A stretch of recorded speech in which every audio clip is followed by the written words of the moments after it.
மூணாவது அறிவிப்பு என்னவென்று சொன்னால், மே மாதம் 11ஆம் தேதி அன்று கோவையில் ஒரு மாபெரும் பொதுக்கூட்டத்திற்கு அங்குள்ள என்டிஎஃப் கிளையின் சார்பாக ஏற்பாடு செய்திருக்கிறார்கள்.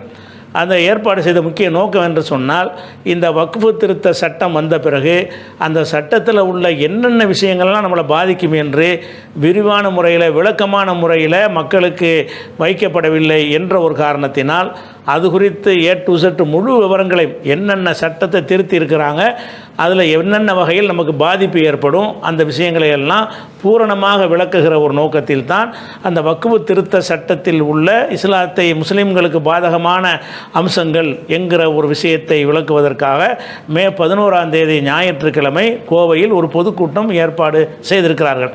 அந்த பொதுக்கூட்டம் நடக்கிற இடம், மற்ற விவரங்களை எல்லாம் இன்ஷா அல்லாஹ் அந்த மாவட்டத்தின் சார்பாக, கிளையின் சார்பாக உங்களுக்கு போஸ்டர்கள் மூலமாக, துண்டு பிரசுரம் மூலமாக, சமூக வலைதளங்கள் மூலமாக உங்களுக்கு விரிவான விளக்கங்களை உங்களுக்கு அனுப்பி தருவார்கள். அந்த கூட்டம் நடக்கிற தகவலை மாத்திரம் இப்போது உங்களுக்கு தெரிவித்துக் கொள்கிறோம். அஸ்ஸலாமு அலைக்கும்.